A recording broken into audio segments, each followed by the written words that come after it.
Imagine clinging to consciousness after taking a bullet to the head, driven by one desperate goal: to tell emergency dispatchers that your own son was the one who pulled the trigger. That horrifying reality unfolded in the quiet town of Bartow, Florida, where a father's final moments helped identify his killer while his wife lay critically wounded outside their home. Within hours, tactical officers tracked down the suspect dozens of miles away, bringing a violent end to what had once appeared to be an ordinary American family. But this wasn't a random act of violence. It was the devastating conclusion to years of growing resentment, conflict, and unresolved family tension. To understand what happened, it helps to look at the Voigt family. Marvin Randall Voigt, better known as Randy, was well known in the Bartow community. Raised in the area, he was respected by neighbors and had a lifelong passion for skateboarding, a hobby he proudly shared with his son, Joseph, known to friends and family as Jojo. Marvin and his wife, Susan, had built a quiet working-class life in the home they purchased in 2006. To those around them, they were the kind of neighbors everyone trusted. Behind closed doors, however, life had become increasingly strained. As Joseph entered his early 20s, he remained unemployed and spent most of his time playing video games while continuing to live with his parents. Unlike many of his peers, he showed little interest in finding a job or becoming independent. Marvin grew increasingly frustrated, and frequent arguments erupted over Joseph's refusal to take responsibility. What appeared to be ordinary family disagreements were slowly becoming signs of something much more dangerous.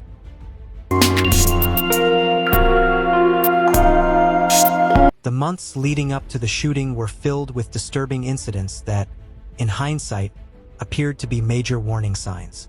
In late 2024, Joseph was arrested after firing a handgun into the ground in his own neighborhood. His explanation: he claimed he was simply bored. Although the incident was only a misdemeanor, Joseph was quickly released on bond and returned home. But the trouble didn't stop there. Not long afterward, Joseph once again came to the attention of law enforcement. He was accused of spraying neighbors with mace after they confronted him for acting suspiciously near a vacant property. As these incidents continued, Joseph's legal problems began to pile up. Eventually, a court ordered him to stay away from firearms. Yet despite these escalating warning signs, the growing tension inside the Voigt household remained largely hidden from the outside world. Then, everything changed on a Saturday night in December. Emergency dispatchers received a frantic 911 call reporting something horrifying. A son had allegedly shot both of his parents. When deputies arrived at the home, they discovered Marvin lying dead in the driveway. Nearby, Susan was also suffering from a gunshot wound to the head. But remarkably, she was still alive. Even in her critical condition, Susan was able to identify the person responsible. She told authorities that Joseph was the shooter. Susan was immediately rushed to the hospital, where she remained in critical condition. Meanwhile, investigators knew they had to move quickly. Joseph was now considered the primary suspect, and authorities launched a large-scale manhunt to find him before he could disappear. Their search soon focused on a vehicle that Joseph had received as a gift from a relative. With his parents either dead or critically wounded, Joseph was now on the run, and investigators were racing against time to track him down.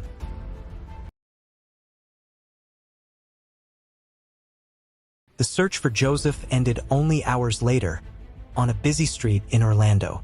Officers located the vehicle and immediately carried out a high-risk traffic stop. They knew they were dealing with a suspect accused of deadly violence, so every move had to be carefully controlled. With their weapons ready, officers ordered Joseph out of the vehicle. Slowly, they secured him, checked for concealed weapons, and placed him under arrest. Remarkably, the confrontation ended without any further bloodshed. But investigators still needed to understand one question: why? During questioning, Joseph did not deny what he had done. Instead, he spoke about years of resentment toward his father. According to investigators, Joseph said he was tired of being criticized for not working. He also complained about the constant pressure from his father to get a job and become more independent. For most families, those demands might sound like ordinary parental expectations. But in Joseph's mind, Years of frustration and resentment had apparently reached a breaking point. What began as conflict inside a family ultimately escalated into violence that left his father dead and his mother critically wounded. Joseph would eventually avoid a first-degree murder trial.